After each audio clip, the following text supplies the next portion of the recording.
नमस्कार दोस्तों, स्वागत है आपका। इस नए वीडियो में हमारी जिंदगी में कई बार हम खुद को एक मुश्किल घड़ी में पाते हैं। कई बार हमें बड़े फैसले लेने पड़ते हैं, लेकिन हमें यह नहीं पता होता कि वह सही है या गलत। क्या उस फैसले का परिणाम हमारे जीवन में खुशियां लाएगा या मुसीबत। लेकिन कई बार हमारे पास सही निर्णय लेने की सुझाव नहीं होते और हम जल्दबाजी में फैसला कर लेते हैं, और उन फैसलों की वजह से हमारी जिंदगी सुखमय हो सकती है या फिर हमारी जिंदगी नरक से भी बढ़कर हो सकती है। इसलिए सही फैसला लेने की क्षमता हमारे जीवन में सफलता यूं हासिल करने के लिए आवश्यक है। तो चलिए आज की इस बोध कहानी के माध्यम से जानते हैं कि जीवन में सही फैसले कैसे लिए जाएं, और यह भी कि सही निर्णय लेने के तरीका कौन सा है। तो बिना किसी देरी के कहानी शुरू करते हैं दोस्तों। कई साल पहले की बात है।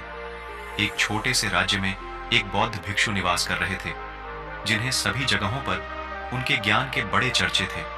वह बौद्ध भिक्षु बहुत ज्ञानी थे। उनके पास लोग बहुत दूर दूर से आते थे ताकि वे उनसे अपनी समस्याओं का समाधान प्राप्त कर सके।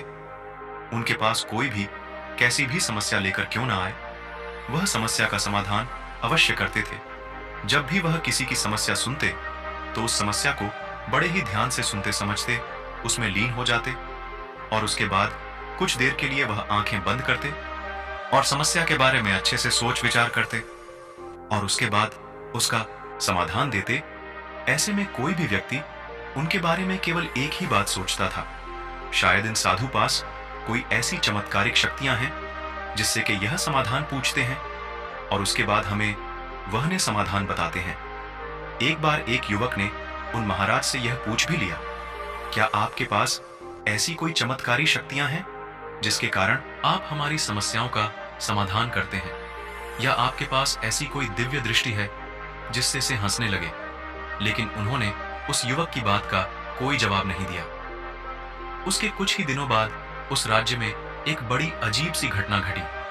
उस राज्य में एक बुढ़िया औरत रहा करती थी, जो अपने पूरे घर में अकेले ही रहती थी। उसका कोई ना था उस राज्य से होकर। 4 मित्र अपने घर की ओर जा रहे थे। वे लोग दूसरे नगर में काम करके पैसा इकट्ठा करके अपने गांव की ओर जा रहे थे। यह बात बहुत पुराने जमाने की है, जब यातायात के साधन ना हुआ करते थे, इसलिए वे लोग पैदल ही यात्रा किया करते थे। इसी कारण वे चारों मित्र अपने अपने धन को इकट्ठा करके अपने गांव की ओर प्रस्थान कर रहे थे। उन चारों ने अपना अपना धन एक छोटी सी पोटली में रखा था, और उसी पोटली में उन सबकी सारी कमाई थी। तभी उन चारों मित्रों में से एक मित्र कहता है, मित्रों, इस तरह से यदि हम अपना धन अलग अलग न रखेंगे तो इससे हमारा धन चोरी हो सकता है। क्यों ना हम अपना सारा धन एक ही पोटली में रख दें, जिससे हम सब इस पर ध्यान भी दे सकेंगे और हमारा धन सुरक्षित भी हो जाएगा। और जब हम अपने गांव पहुंच जाएंगे तो हम वहां पर अपना अपना हिस्सा इसमें से ले लेंगे। उन तीनों मित्रों ने उस युवक की बात मान ली, और वे सभी मिलकर अपना धन एक ही पोटली में रख देते हैं, और वे सभी मिलकर अपने गांव की ओर आगे बढ़ते हैं।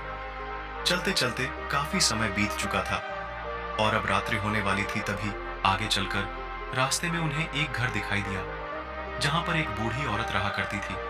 रात्रि का समय भी हो चुका था, और उन चारों मित्रों को रात रुकने के लिए कोई ना कोई जगह की आवश्यकता भी थी। ऐसे में उन चारों ने मिलकर यह योजना बनाई कि वे लोग आज रात इसी घर में ठहर। इसलिए वे चारों लोग उस घर की ओर आगे बढ़ते हैं। उस घर का दरवाजा खटखटा है। तभी सामने से एक बूढ़ी औरत दरवाजा खोलती है, और उन चारों मित्रों में से एक मित्र हाथ जोड़कर उस बूढ़ी औरत से कहता है, माता जी, हम अपने गांव की ओर जा रहे थे, लेकिन यहाँ रास्ते गई, और अब हम इतनी रात में ही रात हो में सफर नहीं कर सकते। इसलिए हमारी आपसे विनंती है कि हम आपके यहाँ पर एक रात रुकना चाहते हैं। सुबह होते ही हम यहाँ से चले जाएंगे। उस बूढ़ी औरत ने काफी देर सोच विचार किया, और उसके बाद वह बूढ़ी औरत कहती है, ठीक है, तुम सभी आज रात के लिए यहाँ पर रुक सकते हो, मुझे कोई दिक्कत नहीं। मैं खाना बनाने जा रही हूँ, कहो तो तुम लोगों के लिए भी बना दूं। उन चारों ने सहमति जताते हुए कहा, हाँ बिल्कुल। उसके बाद उन चारों मित्रों ने धन की पोटली उस बूढ़ी औरत को थमा दी, और कहा, माता जी, इस पोटली में हमारे साल भर की कमाई है। हम चारों ने अब तक का अपना सारा कमाया हुआ धन इसी पोटली में रखा है और अब हम इसे आपको सौंपते हैं, क्योंकि यह हम चारों से ज्यादा आपके पास सुरक्षित होगा। हम बस इतना चाहते हैं कि यदि हम चारों में से कोई एक व्यक्ति से लेने आए तो आप इस पोटली को उसे मत देना, जब तक कि हम चारों एक साथ इस पोटली को लेने न आए। तभी वह बूढ़ी औरत कहती है, ठीक है बेटा, यदि तुम चारों एक साथ आओगे तभी मैं इस पोटली को आपको सौंपेंगे, और वैसे भी आप लोग तो सुबह यहाँ से चले जाने वाले हैं। मैं आपको सुबह ही यह पोटली थमा दूंगी। वह धन की पोटली उस बूढ़ी औरत को थमा कर चारों मित्र निश्चिंत हो जाते हैं कि अब उनका धन सुरक्षित है, और वे लोग खाना खाकर सो जाते हैं। अगली सुबह जब वह चारों उठते हैं तो सभी लोग अपनी आगे की यात्रा के लिए तैयारियां शुरू कर देते हैं। उन चारों नौजवानों में से एक नौजवान थोड़ा सा बदमाश था। वह अपने उन तीनों मित्रों से कहता है, भाइयों, इस बूढ़ी औरत ने हमारी रात भर खातिरदारी की है, हमें अच्छा भोजन खिलाया, सोने के लिए अच्छी जगह दी, रात भर यहाँ सर छुपाने के लिए एक अच्छा मकान दिया, और हमने अब तक उसके लिए कुछ नहीं किया। वह बूढ़ी औरत अकेले ही खेतों में काम कर रही है। क्या हम सभी यहाँ से जाने से पहले इस वह किसी तरह से भी उस बुढ़िया से पोटली हासिल करके ही रहेगा। बाकी के तीनों मित्र उसकी बातों में आ जाते हैं और वे सभी मिलकर उस बुढ़िया की मदद करने अर्थात खेतों में काम करने के लिए चल पड़ते हैं। वे सभी मिलकर खेतों का काम कर ही रहे थे कि तभी वह बदमाश नौजवान अपने बाकी तीनों मित्रों से कहता है, मित्र, मुझे जोरों की प्यास लग गई है, मैं जरा उस बूढ़ी औरत से पानी मांग कर लाता हूं।